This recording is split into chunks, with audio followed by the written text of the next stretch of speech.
Recent പല western കൺട്രീസിൽ നിന്ന് വരുന്ന വാർത്തകൾ ശ്രദ്ധിച്ചു. അയർലൻഡിൽ ഇന്ത്യൻ ഒറിജിൻ ആയിട്ടുള്ള ഒരു ചെറിയ പെൺകുട്ടിക്ക് നേരെ dirty girl go back to India എന്ന് പറഞ്ഞ് റേഷ്യൽ അറ്റാക്ക്. മറ്റൊരു 9 വയസ്സുള്ള ഇന്ത്യൻ കുട്ടിക്ക് നേരെ കല്ലെറിഞ്ഞ് തല പൊട്ടിച്ചു. ഡബ്ലിനിൽ റേസിസ്റ്റ് ആയിട്ടുള്ള കുറച്ച് ഐറിഷ് ടീൻസ് ഒരു ഇന്ത്യനെ ഫിസിക്കലായിട്ട് അസോൾട്ട് ചെയ്തു. വർദ്ധിച്ചു വരുന്ന ഇത്തരത്തിലുള്ള റേസിസ്റ്റ് അറ്റാക്ക് ഇൻസിഡൻസ് കാരണം അയർലൻഡിലെ ഇന്ത്യൻ എംബസി ഇന്ത്യക്കാരോട് പുറത്തിറങ്ങുമ്പോൾ സൂക്ഷിക്കണമെന്നും ഒറ്റപ്പെട്ട സ്ഥലങ്ങളിലേക്ക് പോകരുതെന്നും പറഞ്ഞൊരു അഡ്വൈസറി പോലും ഇറക്കി. ഓസ്ട്രേലിയയിൽ റേഷ്യൽ അറ്റാക്ക് നേരിട്ട ഒരു ഇന്ത്യൻ സ്റ്റുഡന്റ് സീരിയസ് ഇഞ്ചറീസ് കാരണം ഹോസ്പിറ്റലൈസ്ഡ് ആയി. കാനഡയിൽ ഒരു ഇന്ത്യൻ കപ്പിളിന്റെ കാർ കുറച്ച് ടീൻസ് തടയുന്നു, വൾഗർ ആക്ഷൻസ് കാണിക്കുന്നു, റേഷ്യലി ഹറാസ് ചെയ്യുന്നു. ഇന്ത്യൻസിന് അഗെയിൻസ്റ്റ് ആയിട്ടുള്ള ഇത്തരത്തിലുള്ള റേസിസ്റ്റ് അറ്റാക്കുകളുടെ ഒരുപാട് വീഡിയോസ് ഇപ്പോൾ സോഷ്യൽ മീഡിയാസിൽ കാണാം. ഈ രാജ്യങ്ങളിലൊക്കെ തന്നെ ഇപ്പോൾ ഇമിഗ്രൻസിന് അഗെയിൻസ്റ്റ് ആയിട്ടുള്ള സെന്റിമെന്റ്സ് വളരെ ഹൈ ലെവലിലാണ്. മുമ്പ് കാണാത്ത രീതിയിൽ UK ഒരുപാട് ആളുകൾ പങ്കെടുക്കുന്ന ആന്റി ഇമിഗ്രന്റ് റാലീസ് നടക്കുന്നു. ഓസ്ട്രേലിയയിലെ മൾട്ടിപ്പിൾ സിറ്റീസിൽ മാർച്ച് ഫോർ ഓസ്ട്രേലിയ എന്ന് പറയുന്ന ഒരു ആന്റി ഇമിഗ്രേഷൻ റാലി നടത്തുന്നു. ഈ രാജ്യങ്ങളുടെയൊക്കെ ഇമിഗ്രന്റ് പോപ്പുലേഷൻ്റെ ഒരു മേജർ പോർഷൻ ഇന്ത്യൻസ് ആയതുകൊണ്ട് തന്നെ ഈ ആന്റി ഇമിഗ്രന്റ് സെന്റിമെന്റ്സിന്റെ നെഗറ്റീവ് എഫക്ട് ഏറ്റവും കൂടുതൽ ഫേസ് ചെയ്യേണ്ടി വരുന്ന ഒരു സെക്ഷൻ ഇന്ത്യൻസ് ആണ്. ഇന്ന് ഇന്ത്യൻ ഇമിഗ്രൻസ് ഫേസ് ചെയ്യുന്ന ഏറ്റവും വലിയ പ്രശ്നങ്ങളിലൊന്നായിട്ട് മാറിയിരിക്കുകയാണ് റേസിസം. ഇന്ത്യൻസ് ഉൾപ്പെടെയുള്ള ഇമിഗ്രൻസിന് അഗെയിൻസ്റ്റ് ആയിട്ട് ഈ രാജ്യങ്ങളിൽ നടക്കുന്ന റേസിസ്റ്റ് അറ്റാക്കുകൾക്ക് പല കോംപ്ലക്സ് കാരണങ്ങളും ഉണ്ടെങ്കിലും നമുക്കതിനെ ബ്രോഡായിട്ട് 3 ഡിഫറെൻറ്റ് കാറ്റഗറീസിലേക്ക് ക്ലാസിഫൈ ചെയ്യാം. 1, നമ്മുടെ പെരുമാറ്റം. 2, ഇമിഗ്രേഷൻ കാരണം ആ രാജ്യങ്ങളിൽ വന്ന മാറ്റം. 3, ആ രാജ്യത്തെ ആളുകളുടെ റേസിസ്റ്റ് മെന്റാലിറ്റി. ഞാൻ നിങ്ങളോട് കുറച്ച് ഇൻസിഡൻസ് ഷെയർ ചെയ്യാം. പാൻപരാഗ് തുപ്പിയതിന്റെ കറ ക്ലീൻ ചെയ്യാൻ ഒരു വർഷം ഈ മുനിസിപ്പൽ കോർപ്പറേഷൻ ചെലവാക്കിയത് 30 ലക്ഷം രൂപയാണ്. കേൾക്കുമ്പോൾ നിങ്ങൾ വിചാരിക്കും വല്ല UPയിലോ ബീഹാറിലൊക്കെ മുനിസിപ്പൽ കോർപ്പറേഷൻ ആണെന്ന്. പക്ഷെ അല്ല, ലണ്ടനിലെ ബ്രന്റ് സിറ്റി കൗൺസിലാണ് ഈ പൈസ ചെലവാക്കിയത്. ലണ്ടനിലെ മിക്ക സിറ്റി കൗൺസിൽസിന്റെ അവസ്ഥ ഇതാണ്. കാരണം ഇന്ത്യക്കാർ അവിടെ ചെന്ന് പാൻപരാഗ് തുപ്പി നശിപ്പിക്കുകയാണ്. ഇതിന് അഗെയിൻസ്റ്റ് ആയിട്ട് ഇവിടെ തുപ്പരുതെന്ന് ഇന്ത്യൻ ലാംഗ്വേജസിൽ ഇപ്പോൾ അവർ ബോർഡ് വെക്കാം. ഇത് കൂടാതെ ലണ്ടനിലെ Brent city council awareness campaign വരെ റൺ ചെയ്യാണ്. ബ്രിട്ടനിലെ മിക്ക പബ്ലിക് പാർക്കുകളിലും ചെറിയ പോണ്ടുകളുണ്ട്. കനേഡിയൻ ഗൂസ് എന്ന് വിളിക്കുന്ന ഒരു ടൈപ്പ് ഓഫ് വാട്ടർ ബേർഡും അരയനും ഒക്കെ അവിടെ കോമൺ ആണ്. ചില ഇമിഗ്രൻസ് എന്താ ചെയ്യുന്നതെന്ന് അറിയാമോ? ഈ അരയനത്തിനെ പിടിച്ചുകൊണ്ട് പോയി കൊന്ന് കറി വെച്ച് തിന്നുന്നു. ഇന്ത്യൻസ് എന്ന് തോന്നിക്കുന്ന ഒരു ഫാമിലി ഇത്തരത്തിലൊരു ബേർഡിനെ പിടിച്ചുകൊണ്ട് പോകുന്നതും മറ്റൊരു ഫാമിലി ഇങ്ങനെ ഒരു ബേർഡിനെ കുക്ക് ചെയ്യുന്ന സമയത്ത് അതോറിറ്റീസ് അവരെ അറസ്റ്റ് ചെയ്യുന്നതിന്റെ വീഡിയോസ് ഒക്കെ ബ്രിട്ടനിൽ വൈറലായിരുന്നു. ഒരു ഇന്റർനാഷണൽ ഫ്ലൈറ്റിൽ ഒരു സാമാന്യ മര്യാദ പോലും ഇല്ലാതെ വഴി തടസ്സപ്പെടുത്തി ഇന്ത്യക്കാർ ബെഡ്ഷീറ്റ് വിരിച്ച് ചീട്ട് കളിക്കുന്നു. കൊച്ചി മെട്രോയിൽ പോലും ഫുഡ് കഴിക്കുന്ന ബാൻഡാണ്. അപ്പോഴാണ് ലണ്ടൻ മെട്രോയിലെ ഫാസ്റ്റ് ഫുഡ് പോലും അല്ല, പ്ലേറ്റിൽ ചോറും കറി ഇരുന്ന് കഴിക്കുന്നു. ഇന്ത്യൻസിന്റെ സിവിക് സെൻസ് ഇല്ലായ്മയുടെ എക്സാമ്പിൾ ആയിട്ട് വൈറലായ ഒരു ഇൻസിഡന്റ് ആയിരുന്നു ഇത്. നമുക്ക് സിനിമ ഒരു ആഘോഷമാണ്. ഇവിടെ സൂപ്പർ സ്റ്റാർസിന്റെ സിനിമ ഇറങ്ങുമ്പോൾ പാലഭിഷേകവും പടക്കം പൊട്ടിക്കുന്നതും പേപ്പർ പിച്ച് ചീന്തി എറിയുന്നതൊക്കെ കോമൺ ആണ്. പക്ഷെ വെസ്റ്റേണേഴ്സിനെ സംബന്ധിച്ച് അത് വെറും ഒരു എന്റർടൈൻമെന്റ് മാത്രമാണ്. ഇത് മനസ്സിലാക്കാതെ രാജ്യം വേറെയാണെന്നൊരു ബോധം പോലും ഇല്ലാതെ കുറച്ച് ഇന്ത്യക്കാർ ലണ്ടനിലെ സിനിമാ തിയേറ്ററിൽ ഇതുപോലെ പേപ്പർ പിച്ച് ചീന്തി എറിഞ്ഞു. ലാസ്റ്റ് അവിടുത്തെ വർക്കേഴ്സ് വന്ന് നിങ്ങൾക്ക് കോമൺ സെൻസ് ഇല്ല എന്ന് ചോദിച്ച് സിനിമ ഓഫ് ചെയ്ത് അവരെ ഇറക്കി വിട്ടു. ബ്രിട്ടനിൽ മാത്രമല്ല, US-ലും ഓസ്ട്രേലിയയിലും കാനഡയിലൊക്കെ ഇത് തന്നെയാണ് അവസ്ഥ. കാനഡയിലെ ചില സ്ഥലങ്ങൾ മിനി പഞ്ചാബ് ആക്കി മാറ്റിയെന്ന് മാത്രമല്ല, ഇവിടെ ചെയ്യുന്ന പ്രവൃത്തി അവിടെ പോയി ചെയ്യാനും തുടങ്ങി. കാനഡയിലെ റോഡ് സൈഡിൽ ഒരു ഇന്ത്യൻ സ്ത്രീ വേസ്റ്റ് ഡംപ് ചെയ്യുന്ന വീഡിയോ റീസെന്റ് വൈറലായിരുന്നു. ക്ലെൻലിനെസ്സിനും വേസ്റ്റ് മാനേജ്മെന്റിനൊക്കെ വളരെയധികം ഇമ്പോർട്ടൻസ് കൊടുക്കുന്ന ഈ രാജ്യത്ത് പോയിട്ട് ഇതുപോലത്തെ പ്രവൃത്തികൾ ചെയ്യുന്നത് മൊത്തം ഇന്ത്യൻസിന്റെ ഇമേജാണ് നശിപ്പിക്കുന്നത്. ഇതിന് സിമിലർ ആയിട്ട് കാനഡയിലെ ഇന്ത്യൻസ് റോഡ് സൈഡിലും നദികളിലൊക്കെ വേസ്റ്റ് എറിയുന്ന മൾട്ടിപ്പിൾ വീഡിയോസ് ഇതിനു മുമ്പ് വൈറലായിട്ടുണ്ട്. ഈ രാജ്യങ്ങളിലൊക്കെ ഇമിഗ്രൻസിന്റെ നമ്പർ കൂടാൻ തുടങ്ങിയപ്പോൾ അവരവിടെ religious and cultural associations form ചെയ്യാൻ തുടങ്ങി. Sri Lankan, Nepali, Pakistani, Indian, Jordanian, Syrian എല്ലാ രാജ്യങ്ങളിൽ നിന്ന് വന്നവർക്ക് അസോസിയേഷൻസ്. ഇന്ത്യൻസിന്റെ കേസിൽ ഇന്ത്യൻ അസോസിയേഷൻ മാത്രമല്ല, ഇന്ത്യയിലെ ഓരോ സംസ്ഥാനത്തു നിന്ന് വന്നവർക്ക് special associations. Malayali association, Telugu association, Punjabi association. നാട്ടിൽ നിന്ന് പോയ ആളുകൾക്ക് നാടിനോടുള്ള സ്നേഹം കൊണ്ടും റൂട്ട്സ് ഹോൾഡ് ഓൺ ചെയ്യാനും നമ്മുടെ കൾച്ചറും നമ്മുടെ ഫെസ്റ്റിവൽസ് ഒക്കെ സെലിബ്രേറ്റ് ചെയ്യാനും അത് നെക്സ്റ്റ് തലമുറയിലേക്ക് കൈമാറാനൊക്കെ വേണ്ടിയാണ് ഇത്തരത്തിലുള്ള അസോസിയേഷൻസ് ഫോം ചെയ്യുന്നത്. പക്ഷേ പേഴ്സണൽ സ്പിയറിലോ അല്ലെങ്കിൽ ആ ഗ്രൂപ്പിലോ മാത്രം ഒതുങ്ങി നിൽക്കേണ്ട ഇത്തരത്തിലുള്ള സെലിബ്രേഷൻസ് ആ നാട്ടിലെ ആളുകൾക്ക് ശല്യമായിട്ട് മാറുകയാണ്. കാനഡയിൽ ഇന്ത്യൻസ് ദീപാവലി ആഘോഷിച്ചത് കാണേണ്ട സംഭവം തന്നെയാണ്. പബ്ലിക് സ്പേസസിൽ 100 കണക്കിന് ആളുകൾ ഒത്തുകൂടി ഒരു റെഗുലേഷനും ഇല്ലാതെ പടക്കം പൊട്ടിച്ചു. ചില സ്ഥലങ്ങളിൽ ചെറിയ തീപിടുത്തം ഉണ്ടാക്കി. എന്നിട്ട് ഈ വേസ്റ്റ് ഒന്നും ക്ലീൻ ചെയ്യാതെ റോഡും ബാസ്കറ്റ്ബോൾ കോർട്ടും പാർക്കിംഗ് ഏരിയാസ് ഒക്കെ ആകെ വൃത്തികേടാക്കിയിട്ടു. ഫ്രാൻസിൽ നിസ്കരിക്കാൻ സമയമാകുമ്പോൾ മുസ്ലിം കമ്മ്യൂണിറ്റിപ്പെട്ട ചിലർ അവിടുത്തെ ആളുകളുടെ ബുദ്ധിമുട്ടുകൾ ഒന്നും പരിഗണിക്കാതെ റോഡ് ബ്ലോക്ക് ചെയ്ത് പായ വിരിച്ച് നിസ്കരിക്കുന്നു. ലാസ്റ്റ് ഫ്രഞ്ച് ഗവൺമെന്റിന് ഓപ്പൺ ഏരിയാസിലുള്ള പ്രയർ നിരോധിക്കേണ്ടി വന്നു. നോർത്ത് ഇന്ത്യൻ കല്യാണങ്ങളിൽ ബാരാത്ത് എന്ന് പറഞ്ഞ ചടങ്ങുണ്ട്. ചെക്കനെ കുതിരപ്പുറത്ത് കയറ്റി റോഡിലൂടെ ഡാൻസും പാട്ടും ബാൻഡൊക്കെ ആയിട്ട് കൊണ്ടുവരുന്ന ഒരു ചടങ്ങ്. യൂറോപ്യൻ രാജ്യങ്ങളിൽ വീടിനകത്ത് പാട്ട് വെക്കുന്നതിന്റെ വോളിയത്തിൽ കൂടിയാലോ പട്ടിയുടെ കൊരയുടെ ശബ്ദത്തിൽ കൂടിയാൽ പോലെ ആളുകൾ ന്യൂസൻസിന് കംപ്ലൈന്റ് കൊടുക്കും. അങ്ങനത്തെ രാജ്യങ്ങളിൽ പോയിട്ട് കല്യാണമാണ് ബാരാത്താണെന്നൊക്കെ പറഞ്ഞ് പാട്ടും പാടി ഡാൻസും കളിച്ച് വലിയ ഒച്ചയിൽ ബാൻഡ് മേളമൊക്കെ നടത്തി ഇവിടുന്ന് പോയ ഇന്ത്യക്കാര് അവിടുത്തെ ആളുകളെ വെറുപ്പിക്കുകയാണ്. ഇതിന് അഗെയിൻസ്റ്റ് ആയിട്ട് ഒരു കനേഡിയൻ വനിത ഇട്ട പോസ്റ്റ് ട്വിറ്ററിൽ വൈറലാവുകയും പിന്നീട് അത് മെയിൻ സ്ട്രീം മീഡിയ കവർ ചെയ്യുക വരെ ചെയ്തു. ഇങ്ങനത്തെ ഇൻസിഡൻസ് ഒക്കെ വരുമ്പോൾ നമ്മൾ മലയാളികൾ പൊതുവെ പറയുന്ന ഒരു കാര്യമുണ്ട്, ഇതൊക്കെ ചെയ്യുന്ന നോർത്ത് ഇന്ത്യൻസാ, നമുക്കും ആ ചീത്തപ്പേര് കിട്ടുന്നു എന്ന് മാത്രമേ ഉള്ളൂ. പക്ഷെ അല്ല, നമ്മൾ മലയാളികളും പലപ്പോഴും വിദേശ രാജ്യങ്ങളിൽ പോകുമ്പോൾ സിവിക് സെൻസ് ഇല്ലാതെ പെരുമാറാറുണ്ട്. റോട്ടിൽ നിസ്കരിക്കുന്നതും രഥയാത്ര നടത്തുന്നതൊക്കെ പോലെ തന്നെ കേരളത്തിൽ നിന്ന് പോയ മലയാളികൾ അവിടെ ചെന്നിട്ട് കേരള മോഡൽ പള്ളിപ്പെരുന്നാൾ നടത്താണ്. നമ്മുടെ നാട്ടിൽ കാണുന്ന പോലെ ചെണ്ടമേളവും ബാൻഡ് മേളവും ഒക്കെ ആയിട്ട് റോഡ് ബ്ലോക്ക് ചെയ്ത് അവർ യൂറോപ്യൻ രാജ്യങ്ങളിൽ പ്രദക്ഷിണങ്ങൾ നടത്താണ്. ഇവിടെ ഒരു കാര്യം ക്ലാരിഫൈ ചെയ്യട്ടെ, ഞാനീ പറഞ്ഞതിന്റെ അർത്ഥം നിസ്കരിക്കേണ്ടെന്നോ പള്ളിപ്പെരുന്നാൾ വേണ്ടാന്നോ രഥയാത്ര വേണ്ടാന്നോ ഒന്നുമല്ല. മറ്റൊരു രാജ്യത്ത് പോയിട്ട് നമ്മുടെ സെലിബ്രേഷൻസ് ചെയ്യുമ്പോൾ അവിടുത്തെ ആളുകൾക്ക് ശല്യമില്ലാത്ത രീതിയിൽ അവരുടെ കൾച്ചറിനെ റെസ്പെക്ട് ചെയ്ത് വേണം ചെയ്യാൻ. അതിന് വേണ്ടിയിട്ട് നമുക്ക് ഓഡിറ്റോറിയംസോ ഗ്രൗണ്ടോ ഒക്കെ വാടകയ്ക്ക് എടുക്കാം. അങ്ങനെ ചെയ്തില്ലെങ്കിൽ പതുക്കെ നമ്മൾ അവർക്കൊരു ശല്യമായിട്ട് മാറും, അവർ നമ്മളെ വെറുക്കാനും തുടങ്ങും. നമ്മുടെ നാട്ടിൽ ഇപ്പം മറ്റ് സംസ്ഥാനങ്ങളിൽ നിന്നുള്ള ഒരുപാട് തൊഴിലാളികളുണ്ട്. നാളെ അവർ ദുർഗാപൂജ അല്ലെങ്കിൽ അവരുടെ വേറെ ഏതെങ്കിലും ഒരു സെലിബ്രേഷൻ ആണെന്ന് പറഞ്ഞ് റോഡ് തടഞ്ഞ് റാലീസ് ഒക്കെ നടത്തി കഴിഞ്ഞാൽ നമുക്കത് ഇഷ്ടപ്പെടും. അതുപോലെ തന്നെ അവരുടെ കല്യാണമാണെന്ന് പറഞ്ഞ് ബാൻഡ് കൊട്ടി ബഹളം ഉണ്ടാക്കിയാൽ നമ്മളത് അക്സെപ്റ്റ് ചെയ്യും. സെയിം. ഇത് കൂടാതെ കുറച്ച് ഫ്രീഡം കിട്ടുകയും 2 പെഗ് അടിക്കുകയും 4 ആൾ കൂടെ ഉണ്ടെങ്കിൽ ഒരു തമാശ പോലെ എന്ത് തോന്നിയാസം ചെയ്യാൻ റെഡി ആവുന്ന കുറച്ച് മലയാളികളുണ്ട്.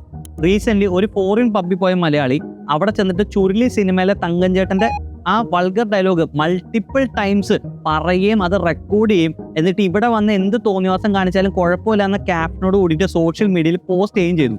നിങ്ങൾ കേരള റെഡിറ്റ് കയറിയിട്ട് സിവിക് സെൻസ് സെർച്ച് ചെയ്ത് ആദ്യം കിട്ടുന്ന വീഡിയോസിൽ ഒന്നാണിത്. ഇത്തരത്തിലുള്ള സബ്സ്റ്റാൻഡേർഡ് പ്രവർത്തികൾ കാണിക്കുമ്പോൾ മൊത്തം മലയാളികളുടെ വിലയാണ് പോകുന്നതെന്ന കാര്യം ഇവർ ഓർക്കുന്നില്ല. ഇമിഗ്രൻസ് മാത്രമല്ല, സിമിലർ പ്രവൃത്തിയാണ് വിദേശ രാജ്യങ്ങളിലേക്ക് ടൂർ പോകുന്ന പല ഇന്ത്യൻസും ചെയ്യുന്നത്. ആ രാജ്യങ്ങളിൽ ചെന്നിട്ട് അവരുടെ റൂൾസ് ഒന്നും പാലിക്കില്ല, വേസ്റ്റ് വലിച്ചെറിയും, മദ്യപിച്ച് ബഹളം ഉണ്ടാക്കും, പബ്ലിക് ന്യൂസൻസ് ക്രിയേറ്റ് ചെയ്യും. പാരിയിലേക്ക് ടൂർ പോയ ഒരു ഇന്ത്യൻ ഫാമിലി ഹോട്ടലിൽ നിന്ന് പെയിന്റിങ്ങും CFL ബൾബും ബെഡ്ഷീറ്റും ഉൾപ്പെടെ മൊത്തം സാധനങ്ങൾ അടിച്ചു മാറ്റാൻ നോക്കി ലാസ്റ്റ് സെക്യൂരിറ്റി പിടിച്ചത് മൊത്തം ഇന്ത്യൻസിന് തന്നെ നാണക്കേട് ഉണ്ടാക്കിയ ഒരു സംഭവമായിരുന്നു. അതുപോലെ ഒരു Gujarati tourist group Burj Khalifa visit ചെയ്യുമ്പോൾ അവിടെ യാതൊരു സിവിക് സെൻസും ഇല്ലാതെ പാട്ട് വെച്ച് ഗർഭ ഡാൻസ് കളിക്കുന്നു. തായ്ലൻഡിലെ ബുദ്ധിസ്റ്റ് ടെമ്പിൾ വിസിറ്റ് ചെയ്യുന്ന ഒരു ഇന്ത്യൻ ടൂറിസ്റ്റ് ആ ബുദ്ധന്റെ പ്രതിമയെ ചവിട്ടി കയറി മാങ്ങ പറിക്കുന്നു.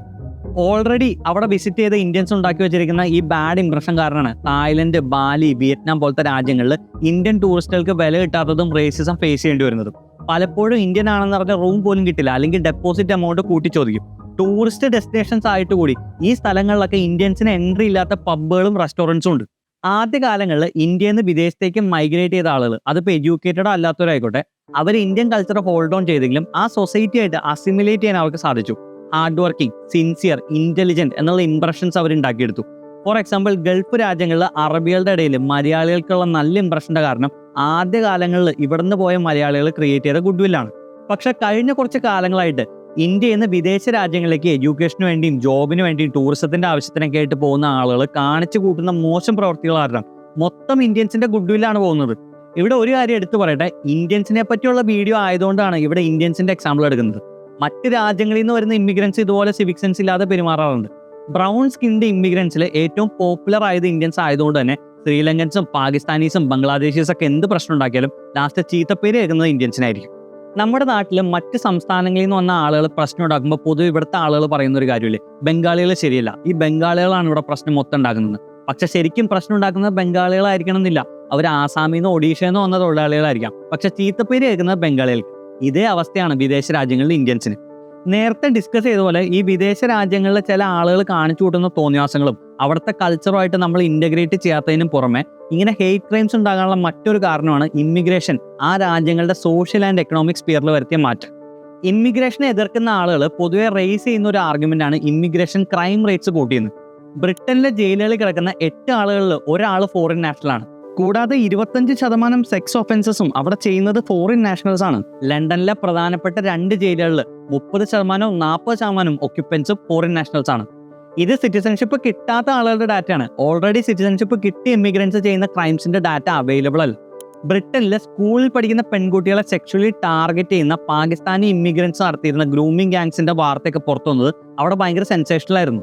കാനഡയിലെ ടൊറന്റോ മെട്രോപൊളിറ്റൻ യൂണിവേഴ്സിറ്റിയും ഓസ്ട്രേലിയയിലെ മൊണാഷ് യൂണിവേഴ്സിറ്റിയും നടത്തിയ സർവേയിൽ കണ്ടെത്തിയത് 30%-ലധികം ആളുകൾ വിശ്വസിക്കുന്നത് ഇമിഗ്രേഷൻ കാരണം ക്രൈം റേറ്റ്സ് കൂടിയെന്നാണ്. I feel very trapped. I'm afraid to go out on my own. My sons won't let me go out on my own. Immigrants വരാൻ തുടങ്ങിയപ്പോൾ ആ രാജ്യങ്ങളുടെ പൊളിറ്റിക്കൽ സ്പിയറിലും മാറ്റം വന്നു. ഇതുവരെ കാണാത്ത രീതിയിൽ ആ രാജ്യത്തെ ഒരിക്കലും ബാധിക്കാത്ത ഇന്റർനാഷണൽ വിഷയങ്ങളിൽ പോലും ജനജീവിതം തടസ്സപ്പെടുത്തിക്കൊണ്ട് വലിയ റാലികളും പ്രൊട്ടസ്റ്റുകളും. ഇത്തരത്തിൽ ഇസ്രായേലിന് എഗെയിൻസ്റ്റ് ആയിട്ട് ഓസ്ട്രേലിയയിൽ നടന്ന റാലിയിൽ ഓസ്ട്രേലിയൻ ഫ്ലാഗ് കത്തിച്ചു. ഇപ്പോൾ ഓസ്ട്രേലിയയിൽ നടക്കാൻ പോകുന്ന മാർച്ച് ഫോർ ഓസ്ട്രേലിയ എന്ന ആന്റി ഇമിഗ്രേഷൻ റാലിയിൽ ഈ ഓസ്ട്രേലിയൻ ഫ്ലാഗ് കത്തിച്ചത് ഒരു വലിയ പോയിന്റ് ആയിട്ടാണ് അവർ ഹൈലൈറ്റ് ചെയ്യുന്നത്. ഖാലിസ്ഥാൻ ഇഷ്യൂവിന്റെ പേരിൽ കാനഡയിലും UK ആളുകൾ പരസ്പരം ഏറ്റുമുട്ടുന്നു. പോലീസിന് ഇടപെടേണ്ടി വരുന്നു. അവിടുത്തെ ആളുകൾക്ക് യാതൊരു ബന്ധമില്ലാത്ത വിഷയത്തിന്റെ പേരിൽ അവിടുത്തെ ലോ ആൻഡ് ഓർഡർ തകരുന്നു. നാളെ പെരുമ്പാവൂർ ബസ് സ്റ്റാൻഡിൽ നമ്മൾ ഒരു തരത്തിലും ബാധിക്കാത്തൊരു വിഷയത്തിന്റെ പേരിൽ ആസാമികളും ബംഗാളികളൊക്കെ പരസ്പരം ഫൈറ്റ് ചെയ്യും, കല്ല് വലിച്ചെറിയുകയും ബസ് തകർക്കുകയും കടകളൊക്കെ അടിച്ചു പൊട്ടിക്കുകയും ചെയ്താൽ നമുക്ക് ഇഷ്ടപ്പെടും. സെയിം അവസ്ഥ. ഇതിന് പുറമെയാണ് ഇമിഗ്രൻസ് കാരണം ആ രാജ്യങ്ങളുണ്ടായ എക്കണോമിക് ചേഞ്ചസ്. കഴിഞ്ഞ 10 വർഷത്തിന്റെ ഇടയിൽ വളരെ റാപ്പിഡ് ആയിട്ടാണ് പല രാജ്യങ്ങളിലും ഇമിഗ്രൻസിന്റെ പോപ്പുലേഷൻ കൂടിയത്. കാനഡയിൽ ഇത് 25%, ഓസ്ട്രേലിയയിൽ 30%. പക്ഷെ പോപ്പുലേഷൻ കൂടിയതിനനുസരിച്ച് ഈ രാജ്യങ്ങളിലെ അക്കോമഡേഷൻ ഫെസിലിറ്റീസ് കൂടിയില്ല. അതുകൊണ്ട് തന്നെ ഇവിടെയൊക്കെ പ്രോപ്പർട്ടീസിന്റെ വില കൂടാൻ തുടങ്ങി, റെന്റിന്റെ വിലയും കൂടി. ഇതിനെയാണ് ഹൗസിംഗ് ക്രൈസിസ്, റെന്റൽ ക്രൈസിസ് എന്നൊക്കെ വിളിക്കുന്നത്. റിപ്പോർട്ട്സ് പ്രകാരം 2010 ലെവൽ വെച്ച് കമ്പയർ ചെയ്ത അയർലൻഡിലെ റെന്റൊക്കെ ഓൾമോസ്റ്റ് ഡബിളായി. സിമിലർ സ്റ്റാൻഡേർഡ്സിലുള്ള മറ്റ് യൂറോപ്യൻ സിറ്റീസ് വെച്ച് കമ്പയർ ചെയ്ത ഐറിഷ് സിറ്റീസിലൊക്കെ 4 ഇരട്ടിയാണ് റെന്റ്. ഇമിഗ്രൻസ് കൂടുതലുള്ള ഓസ്ട്രേലിയയിലും കാനഡയിലെ പല സിറ്റീസിലെ അവസ്ഥ ഇതൊക്കെ തന്നെയാണ്. ഇമിഗ്രേഷൻ എഗെയിൻസ്റ്റ് ആയിട്ട് ആളുകൾ റേസ് ചെയ്യുന്ന ഒരു ആർഗ്യുമെന്റ് ആണ് ഈ ഇമിഗ്രൻസ് ആ രാജ്യത്തെ ആളുകളുടെ ജോലി അടിച്ചു മാറ്റുന്നു എന്നുള്ളത്. ആ രാജ്യങ്ങളിലെ IT, ഹെൽത്ത് കെയർ പോലത്തെ പല ഇൻഡസ്ട്രീസും ഒന്ന് റൺ ചെയ്യുന്നത് ഈ ഇമിഗ്രൻസ് കാരണമാണ്.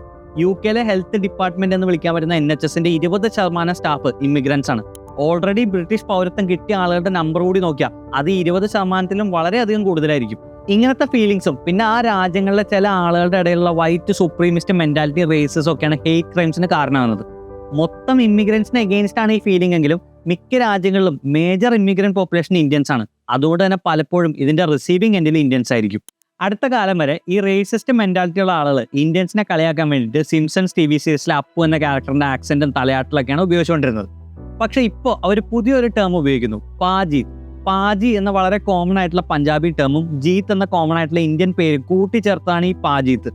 പാജീത്ത് ഉപയോഗിച്ചിട്ടുള്ള മീംസും ട്രോളുകളൊക്കെ ഇന്ത്യൻസിന് അഗെയിൻസ്റ്റ് ആയിട്ടുള്ള റേഷ്യൽ സ്ലർ പോലെയാണ് ഇപ്പോൾ ഉപയോഗിക്കുന്നത്. ഇത് കൂടാതെ ഇന്ത്യൻസിന്റെ ഹൈജീൻ ഇല്ലായ്മ, ഇന്ത്യൻസിന്റെ ടോയ്ലറ്റ് ഇല്ല, ഇന്ത്യൻസിന്റെ സ്മെല്ല് കറിയെ പോലെയാണെന്നൊക്കെ പറഞ്ഞുകൊണ്ടുള്ള പല ടൈപ്പ് മീമുകളും ട്രോളുകളൊക്കെ ഒരു സോഫ്റ്റ് ഫോം ഓഫ് റേസിസം പോലെ ഇന്ത്യൻസിന് അഗെയിൻസ്റ്റ് ആയിട്ട് ഇവർ ഉപയോഗിക്കുന്നുണ്ട്. അവരിറക്കിയ വളരെ വൈറലായിട്ടുള്ള ഒരു മീമാണ് ഇന്ത്യൻ സ്ക്വിഡ് ഗെയിം.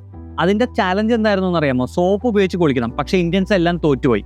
ഇങ്ങനെ മീംസും ട്രോൾസും ഒക്കെ ഉപയോഗിച്ചിട്ടുള്ള റേസിസം ഇപ്പോൾ രൂപം മാറി ഫിസിക്കൽ വയലൻസിൽ എത്തി നിൽക്കുകയാണ്. പൊതുവെ ലെഫ്റ്റിസ്റ്റ് ഐഡിയോളജി ഫോളോ ചെയ്തിരുന്ന പല വെസ്റ്റേൺ കൺട്രീസിലും ഇന്ന് റൈറ്റ് വിങ് സ്ട്രോങ് ആയിക്കൊണ്ടിരിക്കുകയാണ്. കൂടാതെ പല രാജ്യങ്ങളിലെ റൈറ്റ് വിങ് അധികാരത്തിലെത്തി.